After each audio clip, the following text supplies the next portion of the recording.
Hey guys, it's Brant, and I'm back with another The Panel Has Spoken video. And today we're going to be tackling KISS Unplugged. Even though I love this album, believe it or not, it's not one that I listen to very often. But every time I do listen to it, I'm always like, why don't I listen to this album more? Because I love it so much. And we've got another Brady Bunch panel going on today. We've got Rick from It's All For You Demon. We have Susan. I was getting ready to call you Sandy. Call her Shandy. Shandy. Yeah, we have Shandy. We have Sand. Oh, God. Rick, there's the bumper at the end, right? I've been called worse.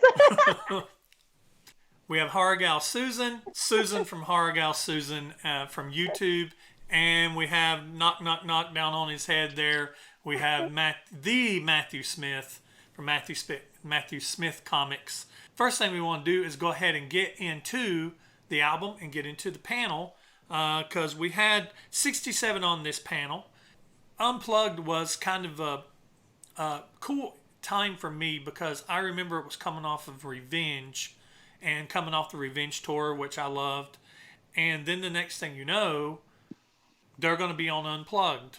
And I can't remember if Peter and Ace was actually going to be in the show, but I just remember when they walked out, I can still see that first image of seeing Ace clearing the side of the stage with his Marilyn Monroe shirt on and coming out and what's going on, you know, just in true Ace fashion. And this was what started it all, guys. This was what started the reunion. And you have to wonder, was it actually planned from the very beginning?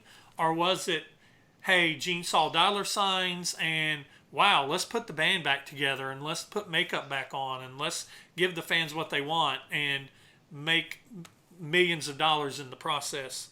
But this album is a very cool album. It's a very cool time.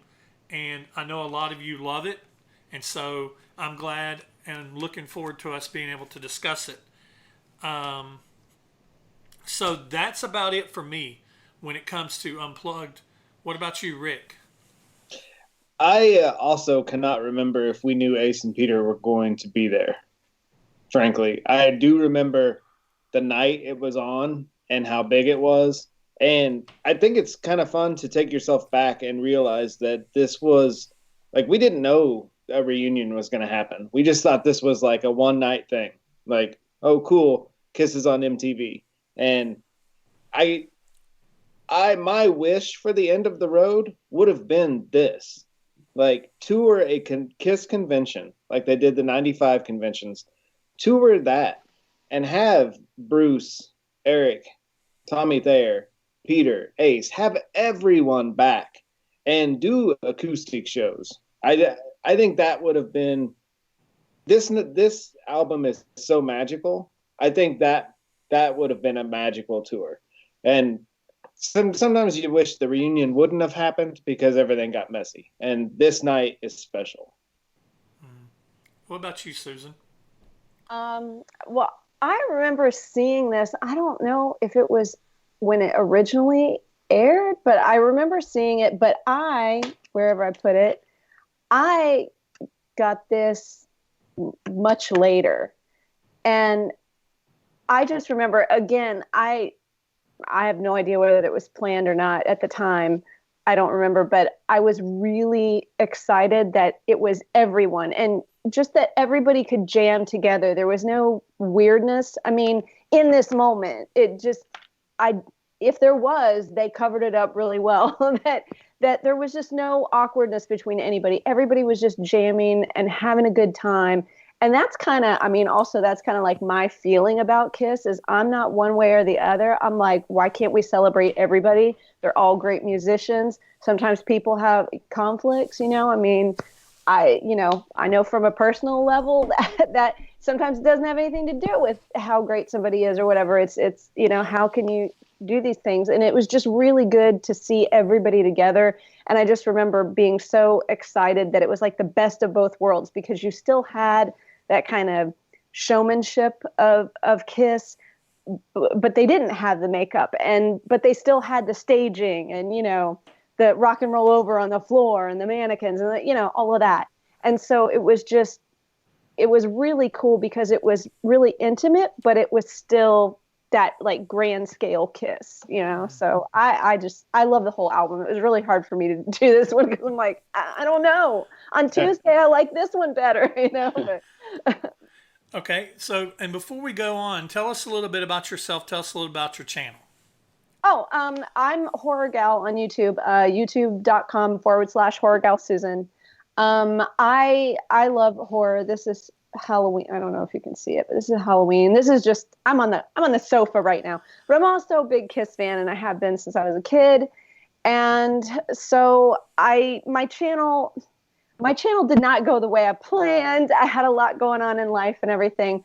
So there's like a lot of unboxings and stuff like that, some movie reviews and that sort of thing. I like to refer to myself as technologically challenged, but I enjoy YouTube and I enjoy the community of YouTube. And I was so excited because I had mentioned, that I was a Kiss fan. I had like a Paul Stanley figure and with one of my bookshelves that I film in front of and that kind of thing.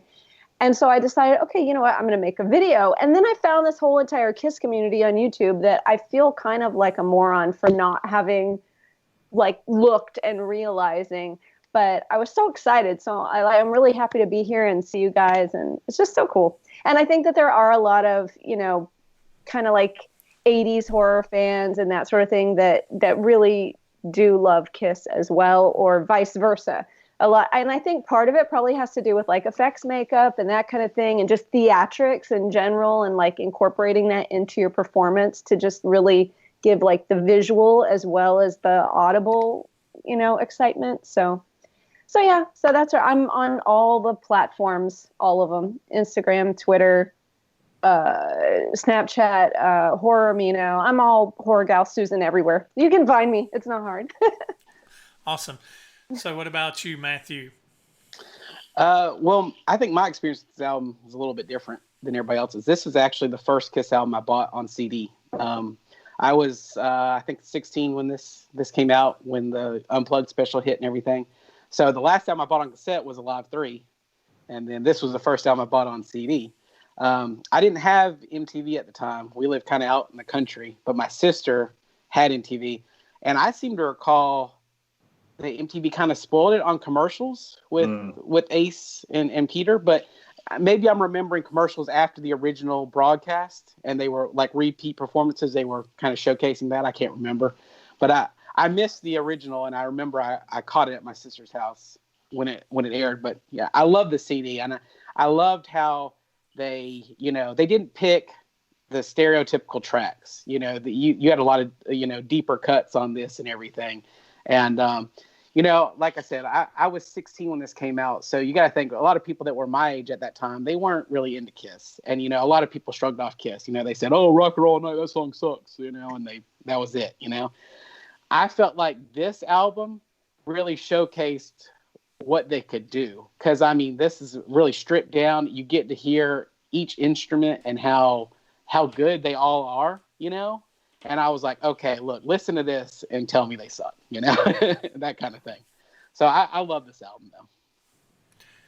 Yeah, and a little bit about your comics, a little bit about what you do. Oh, yeah. Well, I've been doing comic books now for about 10 years. I've had some published by publishers and everything. And right now, my fiance Casey and I, we have a horror comic anthology horror magazine called Blood Drenched Creature Double Feature.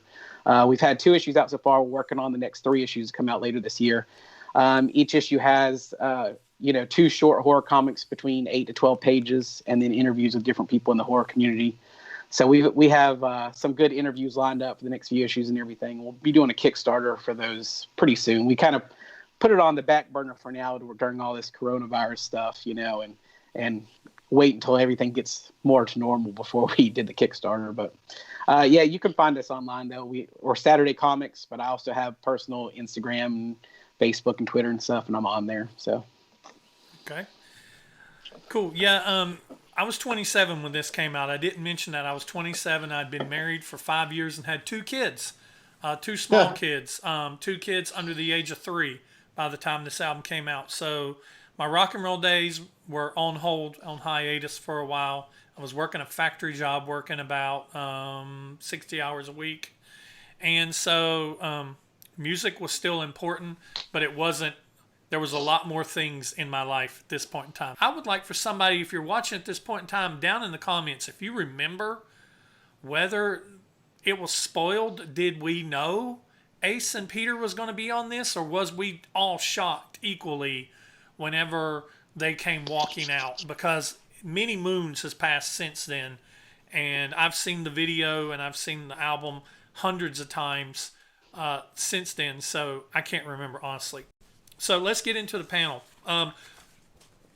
Before we get into that, I want to mention something else about the album.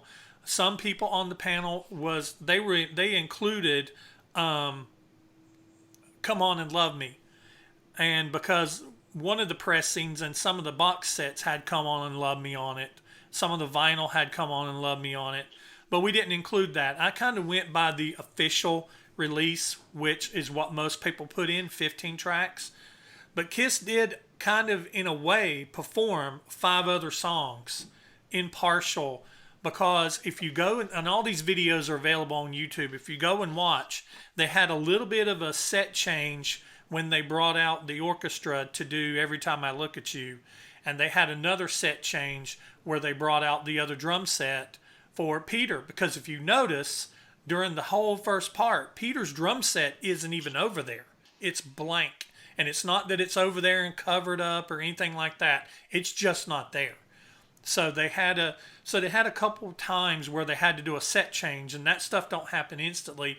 And KISS was, instead of just going off the stage, which I think is really cool, they hung out on the stage and they played songs for the crowd.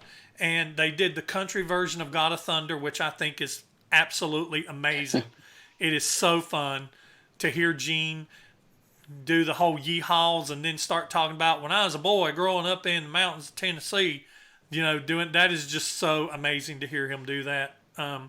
They did "Come On and Love Me," which I wish would have made it to the actual official release, because "Come On and Love Me" is a great song. They do a great version. They actually did "Spit" too. They did a very rocking version of "Spit." To hear that played on acoustics was really cool. But Paul didn't sing any of his vocals. He didn't sing "The Bigger the Cushion, the Better the Pushing." They didn't sing "I Want a Whole Lot of Woman" or anything like that. But Gene would start singing. This shows how big Revenge was during this time. Gene would start singing, and the crowd would finish the lyrics for him. He would quit singing, and the crowd would take up and start singing the song for him. So you could tell they had not just a bunch of people they picked off the street. They had hardcore fans who knew the lyrics to "Spit." I mean, and of course I love "Spit." They did "Hard Luck Woman" with Paul on vocals, which I kind of wish it would have made it to the release, because it felt kind of weird not hearing Peter or somebody with a raspy voice sing that. And they did the first 10 seconds, the opening wail of "Heaven's on Fire." Paul was trying to show that he still had it. And at the time, he did. So they did the opening wail of "Heaven's on Fire," like it's a whole 13 seconds long. So there's 5 songs that they did that is not included during this panel. We have 15 songs from the original CD release. Speaking of those panel members, we have, of course, myself, Rick, HorrorGalSusan, and Matthew Smith heading the panel. From Facebook, we have Buckwheat, Robin K, Matt Ucci, Keith Nidu, and my childhood friend Scotty Sky. Instagram, we have Tony P, True Dan 16, Dylan Tucker, AJ Zetro 1975, JK GLK 19, and Bizbag 68. From Twitter, we have Aladio, Darren Helliwell, Kimchi Chris, and Kimchi Chris, for you Kimchi Chris fans, he has a great channel, and he gave me a shout out on the video he did of restructuring Hot in the Shade. Thank you, brother. And he is going to be in an upcoming panel video, so be on the lookout for that if you're a Kimchi Chris fan. Sam Loomis, Tony Rod, Tom Dust, my boy Tom Dust, giving us all those riffs he does, those videos he does. Thank you, Tom. Those are amazing. Eric Mosio, Steve Hardy, Bill Sharp, Jack Skellington, Jeff Wyatt, Bob Nash, David King, Kyle Snyder, D88 Racing, Julian Davies. From YouTube, we have Jay Lee, Two Gay Dads, Sandy Graziano, Perpetual Art, Daniel Beers, Mikkel D, John B. Good. John B. Good's going to be in another video coming up. Brian Stacy, Stephen Goodman, Super Kiss 1200, Emily Graziano, Joel Pegg, Jeremy Kimona, Travis Mulgard, That Toy Bonnie Guy, Rick R., Les Wadley. I'm trying to get Les in a video. And Tom, I tried to get Tom in a video, but he said he was too shy. So I told him, I said, you can just show us from the neck down. He's not having it. He's really tall. Les Wadley, Jesse Ray, Roger Bennett, Brian Foster, Amy W., Jay Reed, Scott Epperly, D8 Threshold, D. Clan Morrison, John O., Raven FM, Raw Barber. I think that's one of our new panel members. Trevor Bullock, Kiss Carolina, Sublime 130, Gregory Pegg, Indie Colt 777, Dwight Manning, Greek Freak. So that is all of us. And I think Buckwheat was new too. I don't remember saying Buckwheat before. All right. Predictions for number 15. Starting with Rick. I predicted the panel would say Domino. Susan, what's your prediction for the panel? My prediction for 15 was Beth. My prediction was Rock and Roll All Night. My prediction was A World Without Heroes. And I want to go ahead and I don't know if I'm speaking for everybody, but I want to speak for myself. There's not a song on this album I don't like. They could have made this a double album. There's so many other Kiss songs they could have put on here as well, but there's not one on here that I'm like, man, I wish they wouldn't have done that one. I love all these because their interpretation, their acoustical interpretation of some of these songs, I love that they did all of them the way they did. And I do take that back. There is one song on here I kind of wish they hadn't have done. And Rick probably kind of already knows what it is. But I'm trying to think. Hold on. Look down through it. I think I know. I think I might get to it. There's one from on 1982. Here. There's one on here. I don't care for performed live in any way, shape, or form. But, okay. So. I want to know. You'll find out. All right. So, the panel for 15 chose at 366 points. They chose Every Time I Look at You. Rick R. picked Every Time I Look at You as his number one. I picked Every Time I Look at You as my 7th favorite. It's midway on the album for me. It could be a 3 or a 4 song.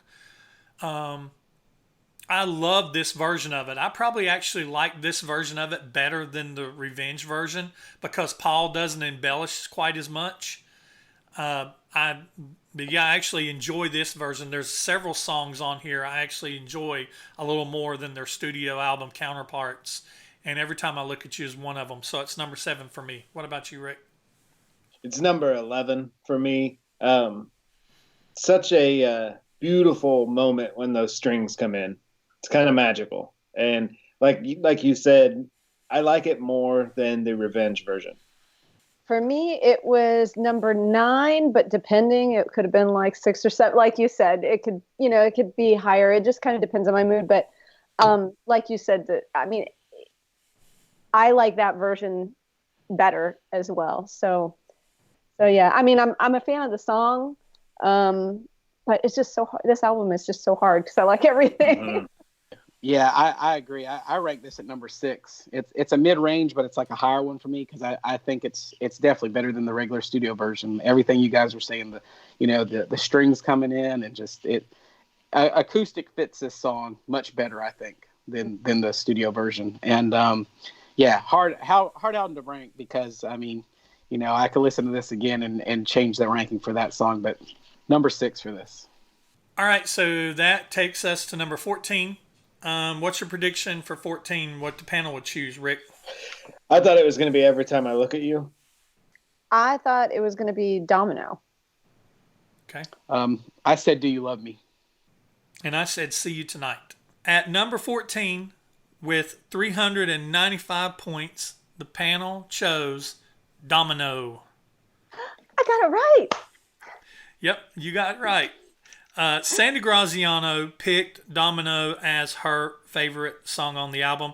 I picked Domino 8th. I actually like this version. I wish I would have had this Gene vocal with the Revenge music. I think Gene delivers better outside of out from under Bob Ezrin's producing. I think he delivered the vocals better on this version, but I wish I could have had the crunchy electric guitars under it. Even though it's an electric guitar song, they pulled it off very well, and it amazes me how well Bruce Kulick does a lot of these originally electrical leads on this guitar, on an acoustic guitar. It shows him and Eric really show how well they can play their instruments and how good they are. All four members show their ability to be able to play and not be hiding behind a bunch of distortion. And Rick's gonna hate it. It's number 15 for me. Like you said, I mean, I don't like the song on Revenge, and so I don't like it here either. But to your point, I mean, I love this lineup. I love that Revenge lineup, and Bruce and Eric are such good musicians. They bring so much to these songs, and I love this lineup. This lineup was just hugely special to me, and for that, I will listen to the song. It's not like I hate it, but it's just not. It's my least favorite played song on the album. It's 7 for me because I kind of walk the midline with this song too, but I really like this arrangement of it and this version of it. And I think that's probably why when I'm initially like trying to rank everything, like every time I look at you, it lends itself more to an acoustic arrangement, like just musically and melodically. So it's kind of more expected, I think. So I didn't expect that I would like it this much. And so I think that's how it went to number 7 for me. Yeah, same with me. Number 7. Kind of the same. I agree with what you said exactly. It's, I like this better than the studio version. I was surprised that I liked it more. And, honestly, the way that, Bruce's guitar sounds, it almost has like a country vibe to it slightly, Mm-hmm. I liked it a lot. So number 7. Okay. I think I found it interesting when I started compiling that the two more recent songs scored the lowest on our panel. Yeah, right. It's like the panel favored the classics, and the two more recent songs fell low. Okay, so that brings us to number 13. 2000 Man. Rock and Roll All Night. Okay. I said Beth. I said Beth too, Matthew, twinsies. Yep. All right. At 402 points, breaking into the 400s, 402 points, the panel for number 13 chose I Still Love You. 4 panelists, Raul Barber, Brian Stacy, Eric Mosiu, and one of our hosts, picked I Still Love You as their favorite song. I picked this as my Rick. This is the one that you wish was left off, right? I picked this as my 15th song. I can actually listen to this song and I'm enjoying it, and I love the solo. The solo on this is amazing. Bruce pulls it off amazingly. I love it being stripped down to just being the very beginning, all those minor notes, and Gene's bass when it comes in, that ominous boom coming in. I can listen to this song up until I stay. Yep. Click. I mean, it's before it gets to that. I cannot take it after that. As soon as it comes out of the solo, I usually hit next. You didn't even get to the most ridiculous part, though, when he's on. Isn't he like convulsing like on the stage? Yeah. Like, it got a little dramatic. It was like, All right, sir. Cut. Yeah. Singers, dramatic? Nah. But I want to hear what the rest of you did. And I want to hear the host that scored at 1. I want to hear why. And it's not me. I scored it at 13. It's a haunting performance. Very haunting. But as you said, a little too vocal, exercisey. I wish they would have dumped this and added Shandy. Yes, personally. totally. Oh, yes. Absolutely. Yeah, Absolutely. good suggestion. Shandy would have been perfect acoustic. Oh, yeah.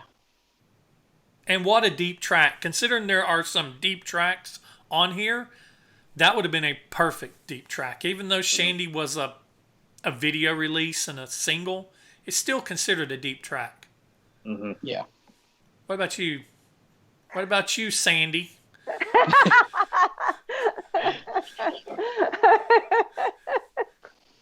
I mean, Sandy, Shandy, anything with S.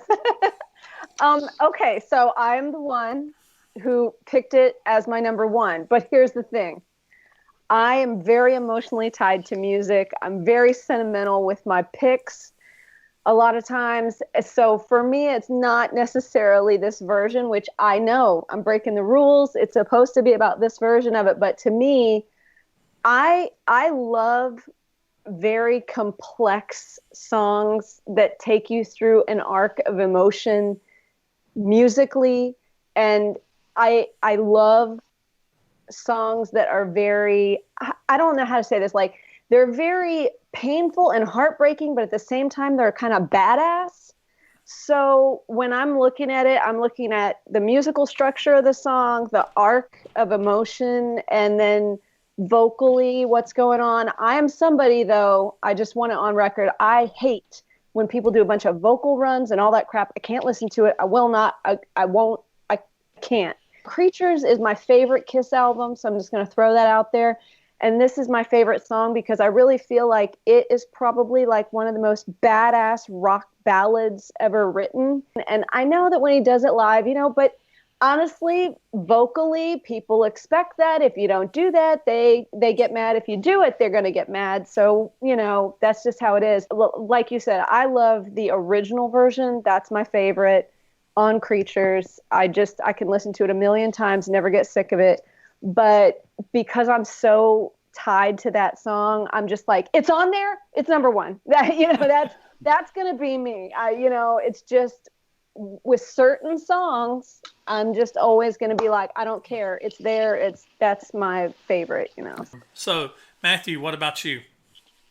I rank this as number 8. And, my notes here kind of echo what you guys are saying. I put great until Paul overdoes it. I mean, I like the song a lot. I've loved it since Creatures. In fact, it's one of the first Kiss songs I memorized all the lyrics to as a kid. I just liked it a lot. I don't know why. I was very young, but I still liked it. But, I liked it on here. I like this version of it, this, arrangement. But then, like you said, when Paula starts hitting those notes, it's kind of like, oh, it's too much for me personally. So it would have been a lot higher if not for all that. So, but number 8. So that brings us up to number 12. So what is the predictions for number 12? Rock and Roll All Night. I Still Love You. I put See You Tonight. Okay. Mine was Do You Love Me? And what the panel chose at number 12 with 409 points, believe it or not, the panel chose Rock and Roll All Night. 3 panel members, Emily Graziano, Declan Morrison, and Raven FM, picked it as their first. And Rick, you got this one right. I saw you doing the fist bump there. I picked Rock and Roll All Night as my second favorite song on this album. I'm not a big fan, if you know me, I'm not a big fan of the song Rock and Roll All Night. I think to be a Kiss anthem, it's very overrated, and there's so many other songs out there that could be better Kiss anthems. But this version of Rock and Roll All Night, the way it's stripped down, but even though it's stripped down to acoustic, you've got three acoustic guitars playing with Ace, Bruce, and Paul. You've got two drummers playing. You got Gene playing, and then all four original members take a turn on vocals. And this song to me became a little more special, and I love this version of it. This is probably my favorite version of Rock and Roll All Night. So it is my second favorite on the album. What about you, Rick? Number 10 for me. As you said, it's a celebration song, even though we all probably can't stand this song anymore because we've heard it so many times. You know, listening to it on this record, listening to it on the end of the road, you just get happy and you smile ear to ear because you are celebrating this history with the band. And having Ace and Peter both sing a line was amazing. And how can you not love that? What about you, Sharon? I was just waiting. I have it as 13. Now here's the thing though. Even though all this great stuff is happening with the version, it's kind of intimate, but it's still kind of, I don't know, for some reason, and everybody doing the vocals, that's great, but for some reason, it felt disconnected to me. It felt a little disconnected. I don't know. So for me, it was my 13. Well, don't worry about ranking at 13 because they'll come after me because I said 15 on this one. Oh. Not that I dislike it. Like I said before, every song on this album is great. Yeah. It just, I guess to me, I'm not a huge fan of this song for all the reasons you were saying, Brent. You know, it felt like, I don't know. I guess I shouldn't have ranked it this low because of that, but it just felt like a safe play to me. It was expected they were going to do this song. It was expected they would do it with all the original members. You know, it was just, and I think that's why. You know, not that I hated it or anything. It just felt like I could see it coming a mile away. You know, not that it's bad, but number 15 because there's 14 others I like better. Right. But it's one of those songs that was a damned if they do or damned if they didn't. If they hadn't have done Rock and Roll All Night and put it on here, everybody would have been like, what? No Rock and Roll All Night? What the hell? Exactly. So, you know, it's almost like they had to put it on there. All right, so that brings us up to number 11. Rock Bottom. Plaster Caster. Okay. I said I Still Love You. I said I Still Love You too. All right. I still love you as well. We all still love each other. And hopefully we'll still love each other by the time we get done. I'm sure we will. At number 11 with 447 points, the panel chose World Without Heroes. Ooh. Only one panel member, John Howard, picked this as their number one. I picked World Without Heroes as my 14th. Basically because if you want to talk about going deep, this is probably one of the deepest tracks on the album. They played a song off an album that they themselves do not even like. That is deep. That's about the deepest cut you can get on here. People think things like Going Blind and Coming Home were deep cuts. No, the deepest cut on here is, unless I'm overlooking something, the deepest cut on here that I can think of is World Without Heroes. But this is one that felt kind of disconnected and forced to me. Even though I liked the song, I ranked it down at 14 for me. I ranked it at number 5. I think looking at the 95 convention, there was a lot of request for Elder material, and they never really pulled it off. They always kind of just half, did a little song. And so I think that's why you put yourself back to this night in 1996. Yeah, probably. Hearing a song from the Elder, that was like, holy crap. Wow. I mean, this is stuff that we never thought. And also, if you think about it, like Extreme Close-Up had just previously come out. That was the last long-form video, and that had the video to A World Without Heroes. So hearing it acoustically live to me was a holy crap moment. So yeah, number 5. Yeah, I think I've probably disconnected myself too much from the era, because if you saying that, it makes sense now. right, Susan. Um, yay. I have it at number 11. This version of it was the first version of it I had ever heard at the time. And then when I heard the recorded version, I mean, though it's good, to me, the recorded version sounded a little more dated, and I felt like it, in the way that I heard it, and maybe because I heard this first, that it lended itself more to the acoustic version. So, I don't know, but it just landed at number 11 for me. Yeah, I'm with Rick on this one. It was number 5 for me as well. I've always liked the song a lot. When I was a kid, the first time I ever saw KISS on TV was when they were on Fridays, and they performed the songs, from The Elder. And I've always liked the song since then. So I loved it. I love this arrangement of it. And you're right, it does lend itself to an acoustic version. It easily could be higher any day of the week if I re-rank this. So that's number 5 on this one, though. So that brings us to the top 10. Top 10 prediction, number 10. I Still Love You. 2000 Man. I said Every Time I Look at You.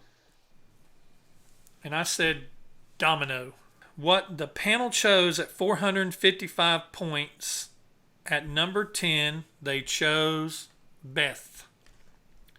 5 panel members, D88 Racing, That Toy Bonnie Guy, Amy W., Sublime 130, and Dwight Manning picked Beth as their number 1 song. I picked Beth as my 12th favorite song. I've never been the biggest fan of Beth, but this is I probably like this version better than the version on the Destroyer album, the version on Alive 2, which is basically the same thing. And I probably like it as equally as the version with the actual symphony from Melbourne. One of the panel members said it had a striking resemblance to the version of Beth we get from Phantoms, which is one of the reasons why I think I like it so much, is because it's an acoustic version of Beth that reminds me of that scene from the Phantoms. So I think it's good. I mean, it was one of those, it was kind of, they gave Ace a song to sing. They're going to give Peter a song to sing. What song is Peter going to sing?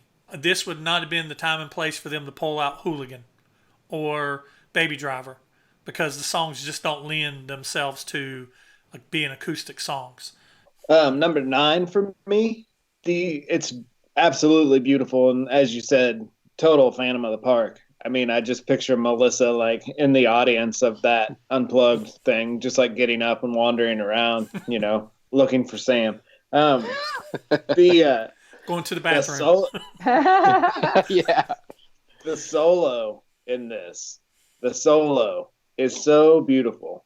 And when Peter, I sucker moment, but when Peter reaches out and kind of touches everyone at the end, I mean, that's you're just sold right then. So it's such a cool moment in history. And then it all got messy, but such a cool moment that night. Mm-hmm. Here's where it gets rough.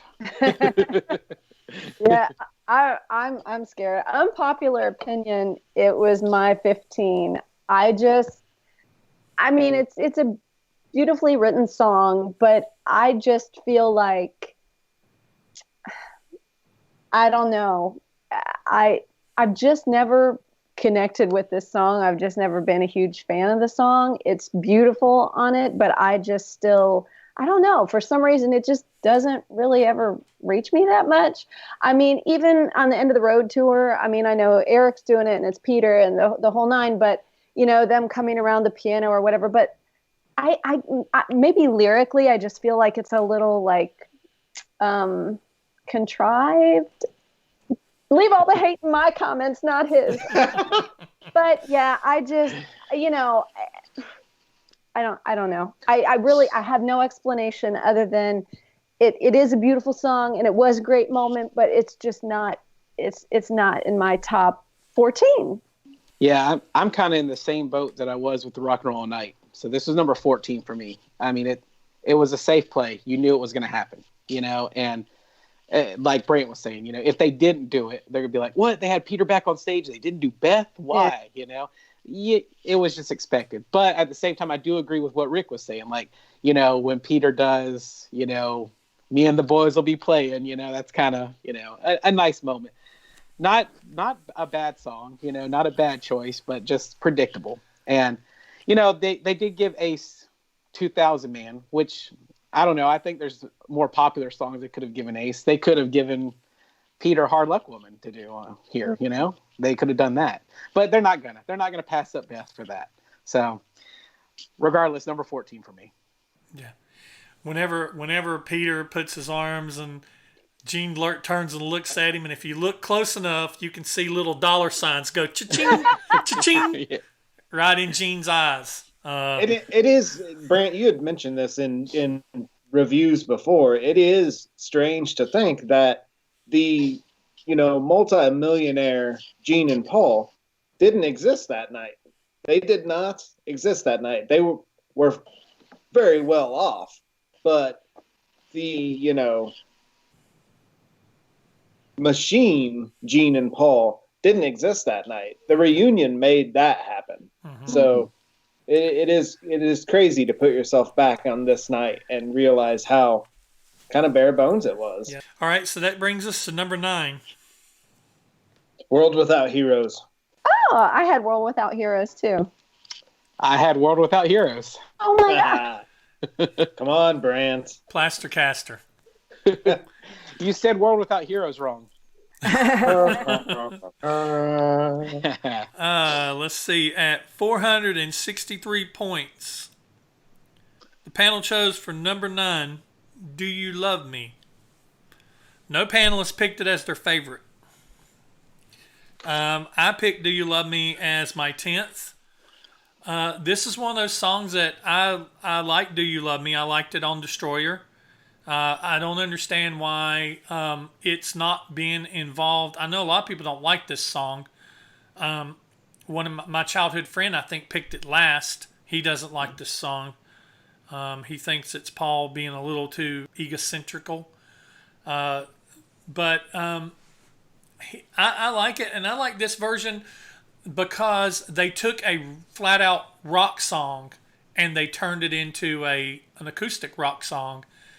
And I love the chords during the bridge when he's saying your backstage pass and black sunglasses make you look just like a queen. I love that whole part of this song.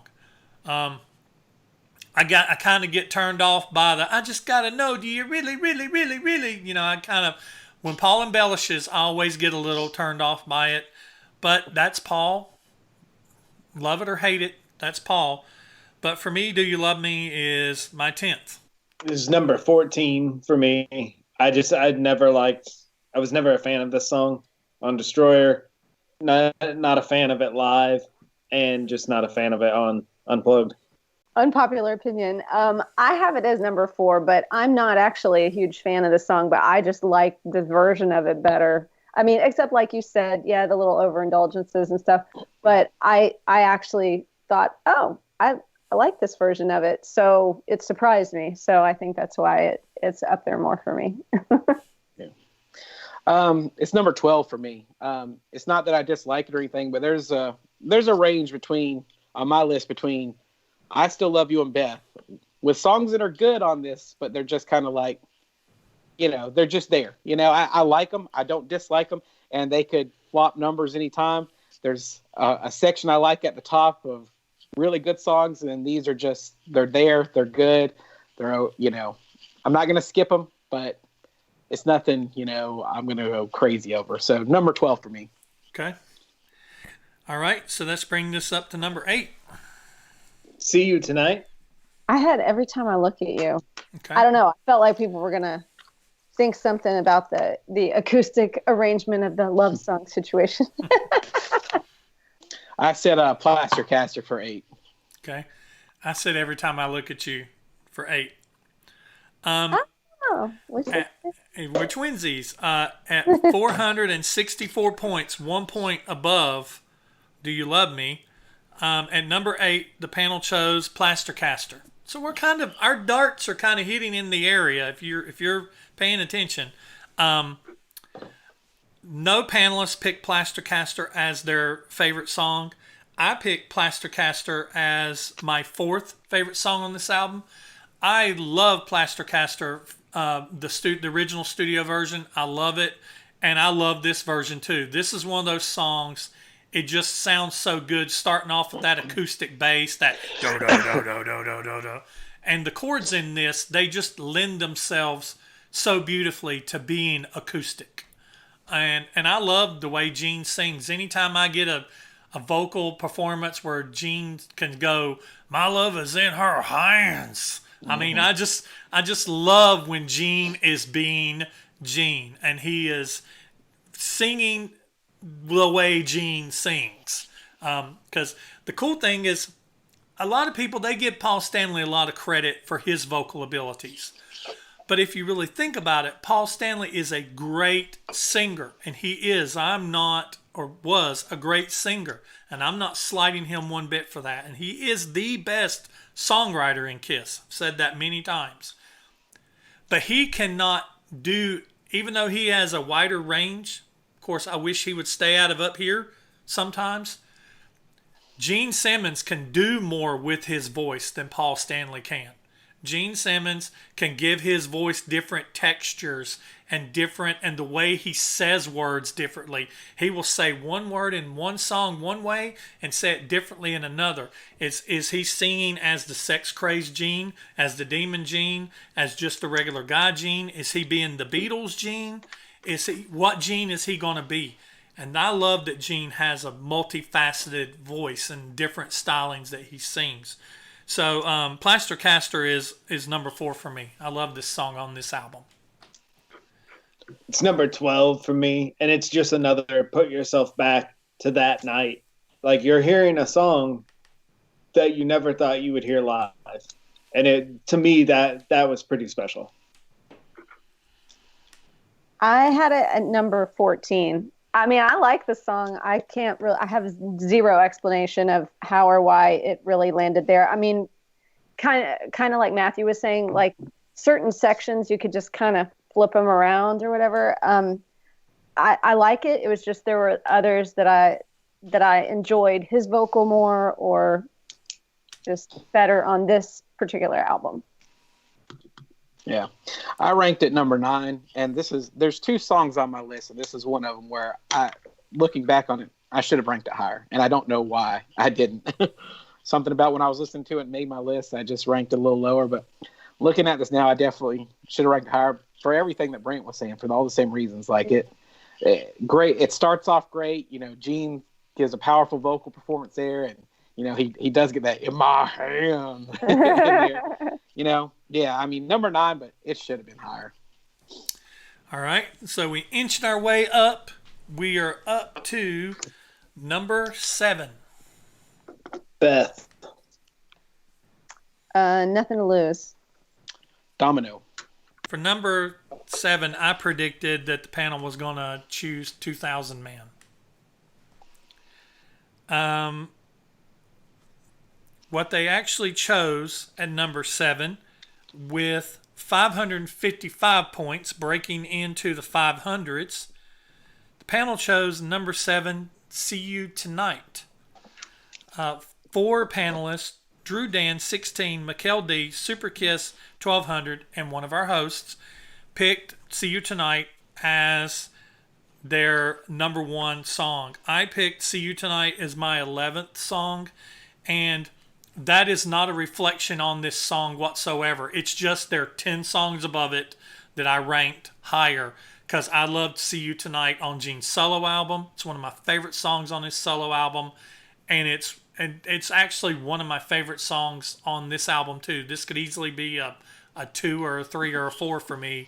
It's just had other 2s and 3s that pushed 1s and 2s and 3s that pushed it down to 11.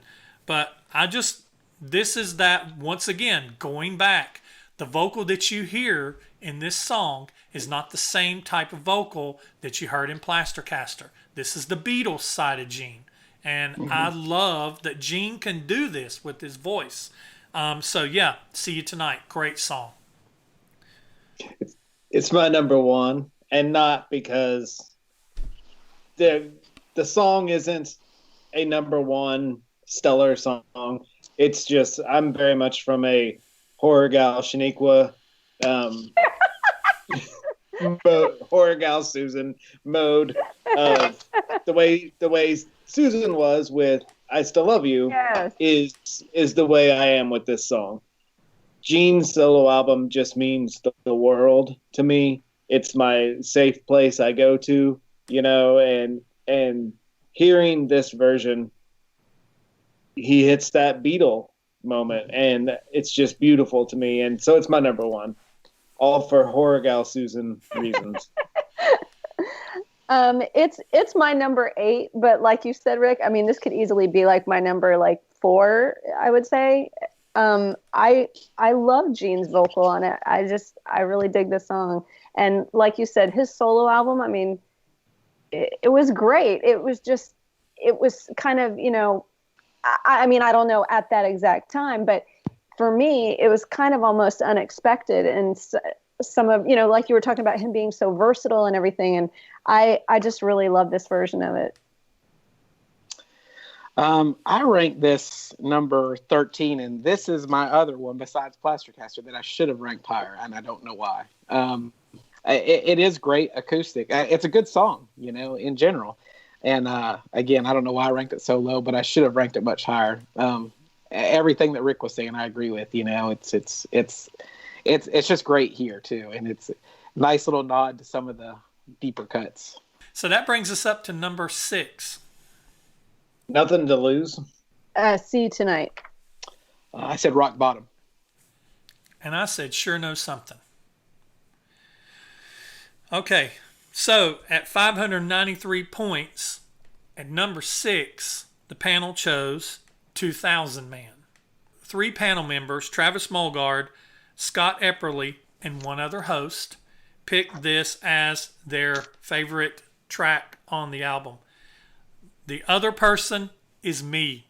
And I know blue Kool-Aid, drink the blue Kool-Aid.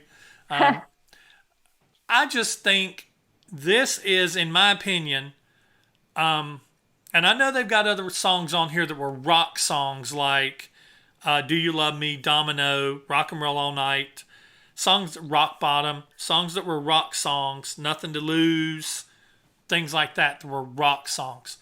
But to me, 2000 Man, it is off of Dynasty, the studio version off of Dynasty, is one of my favorite rocking Ace songs.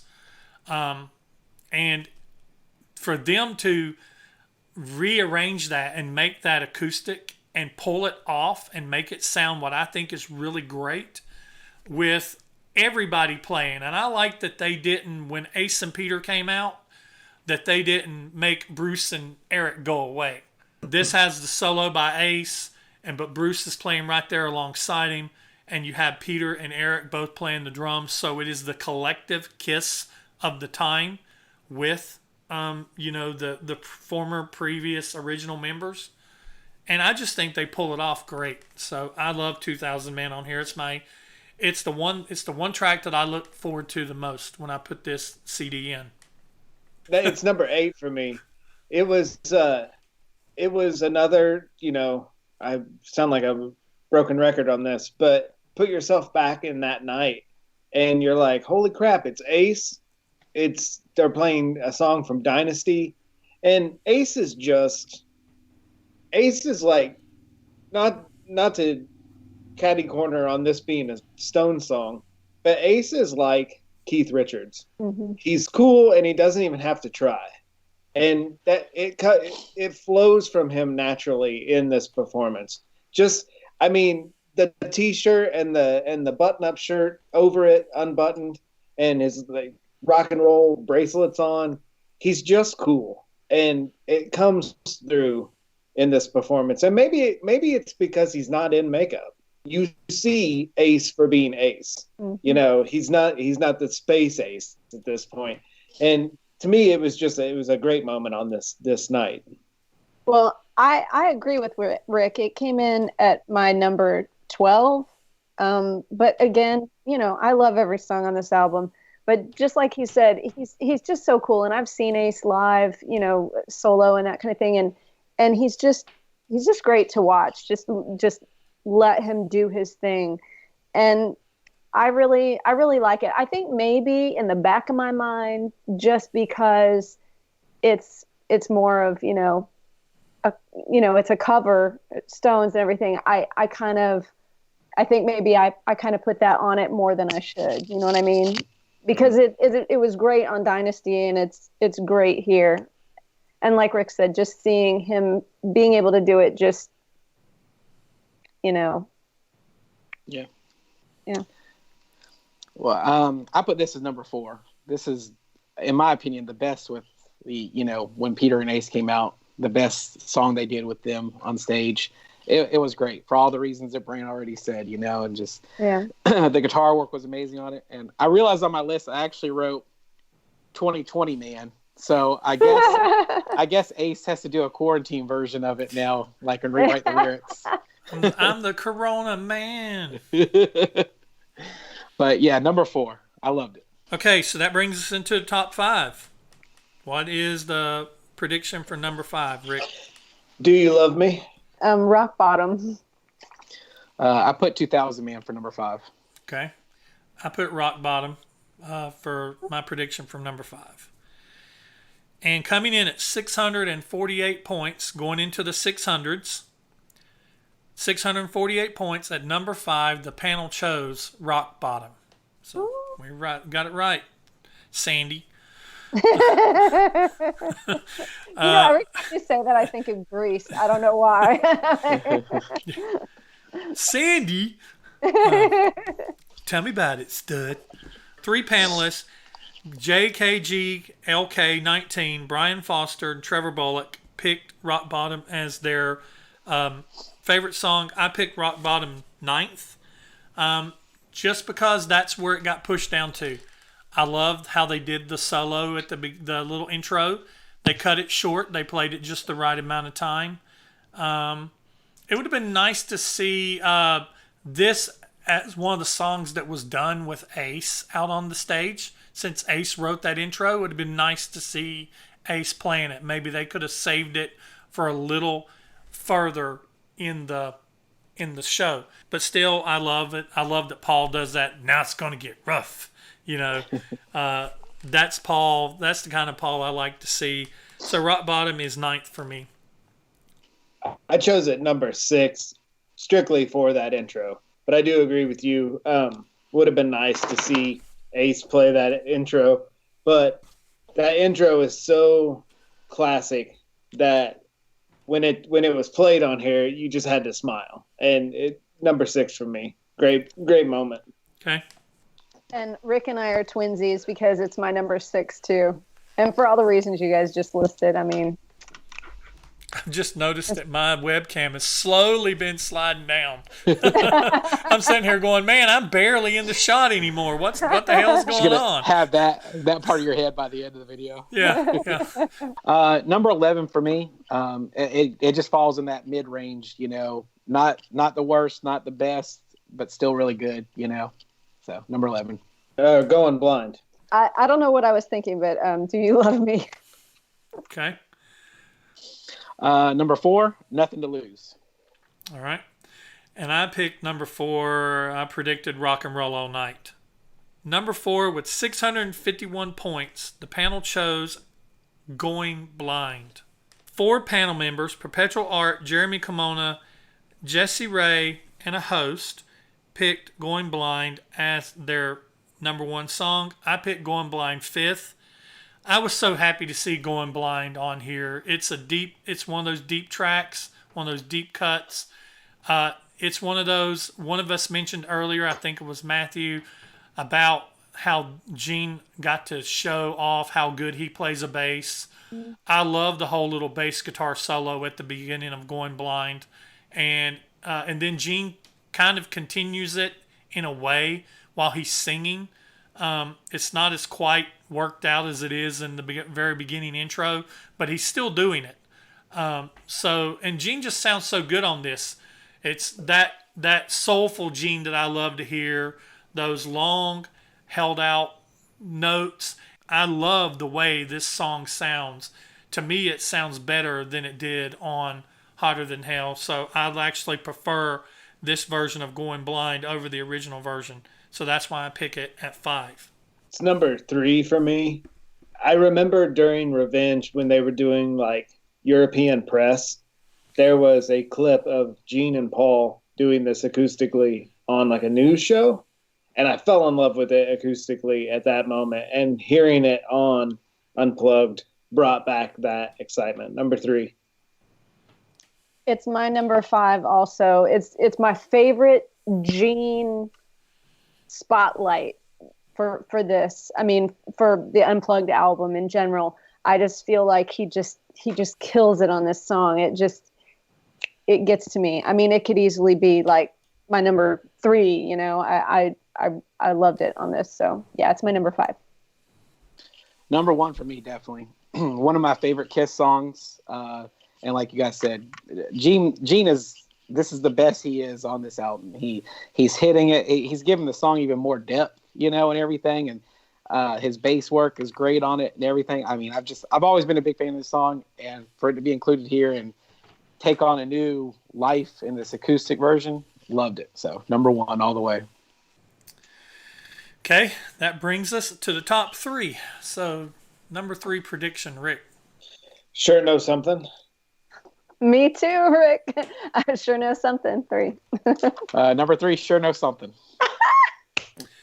Going Blind for me. I'd already predicted Sure Know Something a little further down. At 698 points, the panel chose at number 3, Nothing to Lose. 11 panelists: Buckwheat, Keith Needu, AJ Zetro 1975, David King, Julian Davies, Two Gay Dads, Joel Pegg, Jay Reed, DB Threshold, John O, and Indie Colt 777 picked Nothing to Lose as their favorite song. I picked it as my 6th just because 5 songs pushed it to 6. I think this is a great version. I'm not one of those people that thinks it's sacrilegious that they let Eric sing part of this. Eric has a great voice. Eric is a phenomenal drummer. And so I was okay with him singing part of this song. But Nothing to Lose, I've always liked Nothing to Lose. And I think this is a great version. It lends itself very well acoustically, believe it or not. They pulled it off very well acoustically. And I just love when during the chorus it becomes a sing-along. Everybody, if you look, everybody is singing. And it's a good sing-along song. That's one thing I've always loved about Nothing to Lose. So 6th for me. Number 9 for me, and that's not a dislike. I totally agree with you. I love the fact that they had Eric Singer sing on it. He's got a great voice, and everyone got their shot in this song to sing. So it's not like they took something away from Peter. Peter has great background vocals. Doesn't he even shout out Catman during this? Mm-hmm. So I mean, I don't think anything of this song is a slight to those original members. I just think it was a great showcase for Eric Singer. I mean, put yourself back to that night. He was the drummer of KISS at this moment. So, you know, he should have, you know, his time in the spotlight. But like you said, a great song. I agree. It's a great song. It's a fun song. It's got some meat to it. It was my number 10, but just like you guys said, it's not a slight to it. It's just there were others that I just, for whatever reason, at the moment that I compiled this on a different Tuesday, it may be different, but you know, that's where it landed for me. But I agree. Like, I don't understand why people want to constantly pit people against each other. I thought it was like a great marriage of the two, like a great compromise, and it gave them a chance to actually play together. And to me, if you're scared of somebody that's better than you, or if you think that somebody's worse than you or whatever, it's not, they should feed off of each other. And I think they did on this song, and it just made them both look good, and it made them both look better. And it showed that, you know, they're rising above any of the, you know, chatter that goes on amongst, you know, fans and this camp and that camp, and kind of tried to bring them together. So I thought it was kind of a cool moment, you know. Yeah, number 10 for me as well. And not a slight, just like you guys said, it's a great song. I like Ace and Peter, sharing the vocals there and everything. I mean, not Ace. Sorry, what did I say? Eric and Peter. Sorry.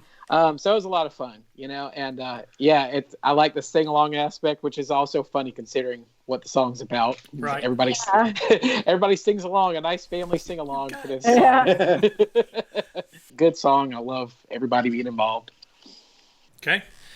So now if you've been playing along, and you should be, we're down to the top two. So whenever we say what top two is, you're going to know what number one is. So what is the prediction for number two? Plastercaster. I predicted Going Blind. I predicted Going Blind as well. I predicted Nothing to Lose. I was close. At 720 points, breaking into the 700s, the panel chose at number 2, Sure Knows Something. 10 panelists: Robin K., Matt Ucci, Scotty Sky, Bizbag68, Sam Loomis, Bob Nash, Daniel Bars, Stephen Goodman, Les Wadley, Roger Bennett picked Sure Knows Something as their number one song. I picked it 13th for me. It just got pushed down there because I love Sure Knows Something on here. I love it on Dynasty. I just think that it's just a personal thing that I wished we would have had one less of this and maybe one more of something else. And the song kind of takes the brunt of that because it could have been any song, but it just got pushed down to the bottom for me. It's number 4 for me. I love Dynasty. It's my tied number 1 favorite album. Hearing this was just beautiful. It's such a pretty song. And I even love like little touches, like after the first verse, the late at night I still hear you call my name. Eric does this ding on the ride cymbal, like bing! It's like so pretty. I absolutely love it. And I think, to your point, I think this was another 95 convention. Oh my gosh, people love this song, because I remember Gene mentioning that basically this was Paul rewriting Tonight You Belong to Me. Basically, Paul rewrote that riff for Sure Know Something. And I remember, I think it was the 95 convention that they used that sort of like conversation to play Sure Know Something. And I think it was due to the 95 convention wow factor that this was included. And I'm just such a Dynasty fan. I love this track. Well, I too am a Dynasty fan. Yes. Yeah, that's type. Creatures and Dynasty are my two favorite. But I love this song. I've always loved this song. So it's my number 2. I love this arrangement of it. I love the guitar. I mean, I don't know. I just really love it. And there we are. I've always loved this song, and it's my number 2. Number 2 for me as well. Dynasty is probably in my top 5 Kiss albums. I love this song. I love this acoustic version. I think this is Paul's best vocal on the whole Unplugged album. And when they hit that part in the middle when they're all I got chills like thinking about the video with their faces and everything, and I'm like, oh, here we got an Unplugged version. So it's great. One of my favorites on this album. I love it. So number 2. All right. So that leaves us, if you've been playing along, you know what the number 1 is, but we'll do our prediction. So, Rick, what was your prediction for number 1? Coming Home. Okay. Coming Home. Coming Home. And my prediction, Coming Home. So, and at number 1, the panel chose with 783 points, they chose Coming Home. 17 panel members: Tony P., Dylan Tucker, Aladio, Darren Helliwell, Kimchi Chris, Tony Rod, Tom Dust, Steve Hardy, Bill Sharp, Jack Skellington, Jeff Wyatt, Kyle Schneider, Jay Lee, John B. Good, Kiss Carolina, Hard Rock Metalhead, Gregory Pegg, Greek Freak, all picked Coming Home as their number 1. I picked it as my 3rd. This is another one of those tracks. It was just one of my favorite tracks off of Hotter Than Hell. And I actually like this version better than I do the Hotter Than Hell version. And it feels very weirdly placed on Hotter Than Hell. It's the last track. Yeah. Weird place for Not it a to final be. song. But I love this. I love that they reached down and pulled a deep track from such an old album. Not only did they pull a deep track from an old album, but then they start the show with that deep track, and it kind of sets the whole mood of the album and gives you that very, this is what we're going to be doing. Yeah, we're going to throw some new stuff at you because we did just put out Revenge, but we're, for the most part, going to be doing some deep tracks that you guys may have wanted to hear. And so Coming Home is third for me. It's number 2 for me, tied at number 1. I chose See You Tonight as more personal reasons. Coming Home would be my number 1 for just the amazing work of this record. I got to just give every prop to Eric Singer. I love his drumming, and man, he just has such delicious fills all the time. I saw the acoustic show at the Freedom to Rock meet and greet, and here Gene Simmons is a foot away from me, and I can't stop staring at Eric Singer. And his drumming on this song is just magnificent, and I love to listen to this song and listen to his drumming, and it was a great opener to this record. Yep. I have it as number 3, and I agree with Rick. I mean, Eric's fills without swallowing up everything and just filling every hole. You know, he allows the song to breathe, and then he comes in, and I mean, Paul's vocal, kind of like you said, it could easily be my number 1, but my top 2 are more for personal reasons. But as far as just organically for this specific version of the song, that's my favorite on this album. But it's my number 3. I think it's amazing. I think it sounds great. Yeah, number 3 for me as well. It's basically my top 3 are all tied number 1s. It's great. It's perfect. Like Brent was saying, perfect intro. It was like, I remember when I saw it, and it was like, it kicks off with that, and I'm like, okay, so this is what we're doing. Okay, you got me now. Not your stereotypical Kiss show. Okay, good. Perfect opening track, and yeah, I agree. I mean, quite an odd pick for a last place song on Hotter Than Hell. This is not an outro kind of song, but yeah, number 3, and easily could have been number 1 or number 2. So great track. Well, awesome. That is the panel, guys. I'm going to roll them up really quick here, repeat them for those of you who sometimes skip to the very end. I know you do. I see the watch minutes. I know you do. Number 15, Every Time I Look at You. Number 14, Domino. Number 13, I Still Love You. Number 12, Rock and Roll All Night. Number 11, World Without Heroes. Number 10, Beth. Number 9, Do You Love Me. Number 8, Plaster Caster. Number 7, See You Tonight. Number 6, 2000 Man. Number 5, Rock Bottom. Number 4, Going Blind. Number 3, Nothing to Lose. Number 2, Sure Know Something. Number 1, Coming Home. And that is our picks as a panel. The panel has spoken for KISS Unplugged.